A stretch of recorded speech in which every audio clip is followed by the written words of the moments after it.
करना है क्या आपको? हुंडी करना है तो सही। चल चल चल।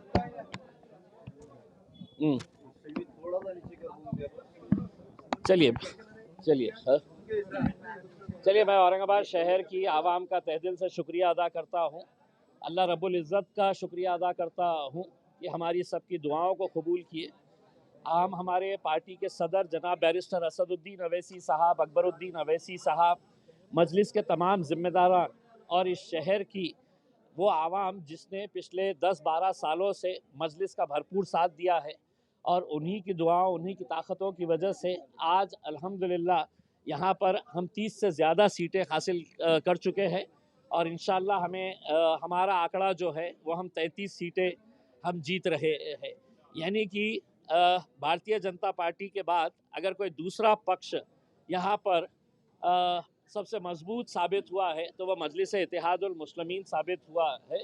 और हमें खुशी है, हम आवाम का तहे दिल से सर झुकाकर उनका शुक्रिया अदा करते हैं कि वो लोगों ने एक मरतबा फिर मजलिस के ऊपर भरोसा जताया, और ऐसे ऐसे आम लोगों को जो हमने टिकट दिया वो लोग आज मजलिस के टिकट के ऊपर चुन के आए हैं। हम उन्हें भी मुबारकबाद देते हैं और उम्मीद करते हैं कि औरंगाबाद शहर के विकास के लिए हम कटिबद्ध रहेंगे। हम पूरी कोशिश करेंगे शहर के अंदर अच्छा विकास हो, और भारतीय जनता पार्टी जो सिंगल लार्जेस्ट पार्टी बन के आई है वो शहर के लिए अगर कुछ अच्छे फैसले लेती है तो हम उनका साथ देंगे, और अगर नहीं लेती है तो हम एक विरोधी पक्ष का जो रोल होना चाहिए वो बखूबी अच्छी तरीके से निभाएंगे।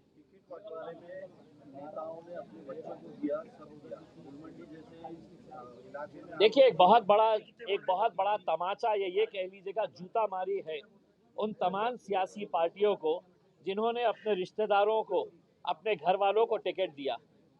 अगर संजय सिरसाट अपने बेटे और बेटी के लिए करोड़ों रुपया खर्च नहीं करता तो शायद उनका बेटा और बेटी भी घर पर बैठते। लेकिन तमाम राजनीतिक पार्टियों के नेताओं ने अपने बेटे को, अपने भाई को, अपने बाप को, अपने बीवी को, अपने बेटी को, हर एक को टिकट दिया। नतीजा क्या हुआ कि लोगों ने एक पैगाम दिया है कि हम सिर्फ गोटियां खेलने के लिए नहीं है, हम सिर्फ है तो चद्दर बिछाने के लिए, शतरंजियां बिछाने के लिए नहीं है, हम भी पार्टी के मजबूत लोग हैं। हम एक वाहिद पार्टी थी जिसने ना किसी घर वाले को ना किसी रिश्तेदार को दिया।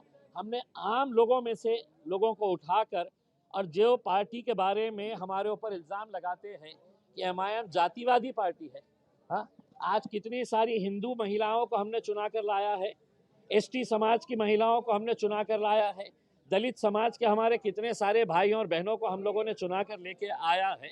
तो ये एक औरंगाबाद शहर की जीत है, हम ये समझते हैं। आपको लगता है कि देखिए, गुलमंडी जैसे इलाके से मजलिस की 2 सीटें जीत कर आ रही है, ये बहुत बड़ी हमारे लिए कामयाबी है। हम एक इलाके के तौर के ऊपर नहीं देख रहे हैं, हाँ? हम ये शहर के अंदर अपना जाल कैसे फैलाए हैं, लोग क्यों हमारा साथ दे रहे हैं, क्योंकि लोगों को अब यकीन आया है कि हमको ये सेना पे भरोसा नहीं है, हमको ये पार्टी के ऊपर नहीं है। कांग्रेस एनसीपी तो बिल्कुल ख़त्म कर दिए हैं उसमें अंदर। तो मजलिस के साथ अपने काम की बुनियाद के ऊपर और लोगों के यकीन के ऊपर हम खड़े उतरते हैं, इस वजह से साथ दिए। इसी तरह मालेगांव में भी सिंगल लार्जेस्ट पार्टी साबित हुई है एमआईएम।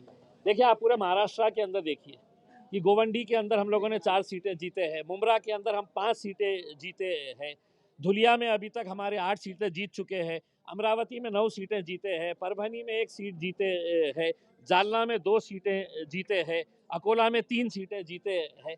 तो मैंने ओवैसी साहब को कहा था कि ओवैसी साहब, इंशाल्लाह जहाँ जहाँ पर भी हम इलेक्शन लड़ रहे हैं, इंशाल्लाह वहाँ पर मजलिस की नुमाइंदगी आपको देखने को मिलेगी। कहीं ज़्यादा है, कहीं कम है, लेकिन है। अच्छा है ना, ये नहीं हटा दो।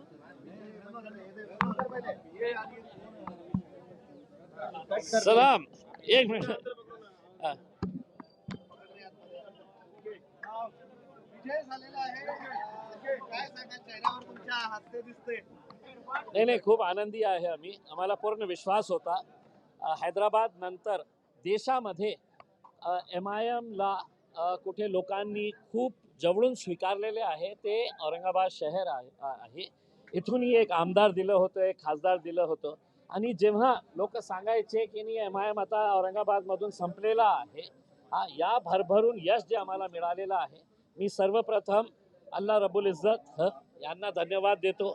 आमच्या पार्टीचे अध्यक्ष बैरिस्टर असदुद्दीन अवैसी साहेब, अकबरुद्दीन अवैसी साहेब, आणि जे जे लोक देशभरातून इथे आले, कष्ट केले, मेहनत केली आमच्या जिंकण्यासाठी, आणि सर्वप्रथम या शहरातले जे लोक आहेत ज्यांना पुन्हा आमच्यावर विश्वास ठेवला आहे, मी त्यांना धन्यवाद देतो. हा यश या औरंगाबाद शहराचे सामान्य लोकांचा यश आहे असं मी समजतो. विरोधी पक्षात बसणार आता भाजप मोठा पक्ष झालेला आहे, दोघंच सामने सामने आहात तुम्ही.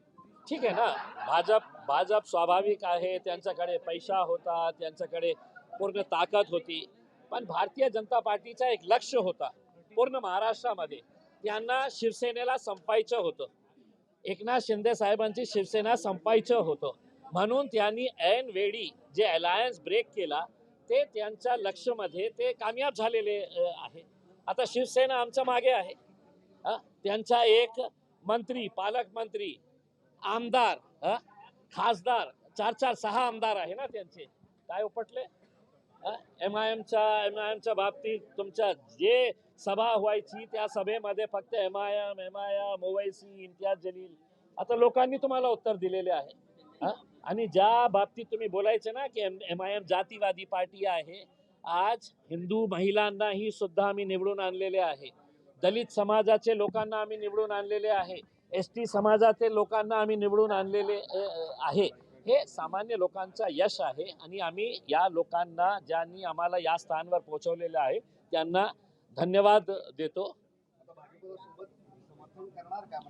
शहराच्या विकासासाठी चांगलं काम करतील तर नक्की आम्ही त्यांचं समर्थन करणार, आणि समांतर सारखे योजना आणून भारतीय जनता पार्टीचा एजेंडा आपण तुम्ही शहरावर थोपणार असेल तर एमआयएम पूर्ण ताकदीने जे विरोधी पक्षाचा रोल असेल ते विरोधी पक्षाचा रोल आम्ही निभावणार. ठिकाणी आम्ही महाराष्ट्रामध्ये जिथे जिथे आजपर्यंत इतकं मोठा यश एमआयएमला मिळालं नाही होता जितका आज आम्हाला मिळालेला आहे.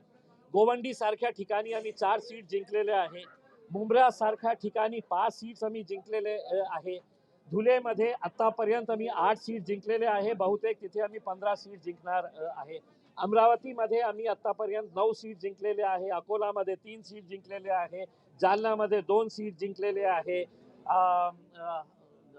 अहमदनगरमध्ये 2 सीट्स जिंकलेले आहे, नांदेडमध्ये आतापर्यंत निकाल आलेला आहे 6 सीट जिंकलेले आहे, तिथे आम्ही 10च्या वर जाऊ शकतो आम्ही.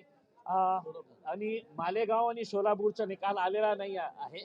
आम्हाला पूर्ण विश्वास आहे की 100 पेक्षा जास्त कॉर्पोरेटर्स मजलिसचे यावेळी महाराष्ट्रामध्ये असणार आहे, आणि आम्ही सर्व लोकांचा, महाराष्ट्रातल्या लोकांचा आम्ही खूप खूप धन्यवाद करतो.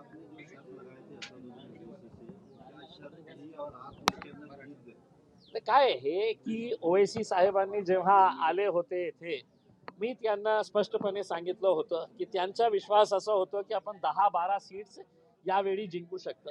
मी ओवैसी साहेबांना मी शर्त लावली होती की साहेब 20 पेक्षा सीट्स आमचे येणार नाही आहे करके, आणि खऱ्या अर्थाने माझाही जे विश्वास होता की मागच्या वेळी आम्ही 25 सीट जिंकलो होतो, यावेळी आम्ही 33 पर्यंत जाणार आहे, आणि मलाही विश्वास होता की आम्ही 26 ते 28 पर्यंत आम्ही जिंकू शकेल, पण 33 सीट जिंकणं म्हणजे मलाही आश्चर्य आहे, आणि याच्यासाठी मी सगळ्या शहरवासियांचा खूप खूप धन्यवाद देतो.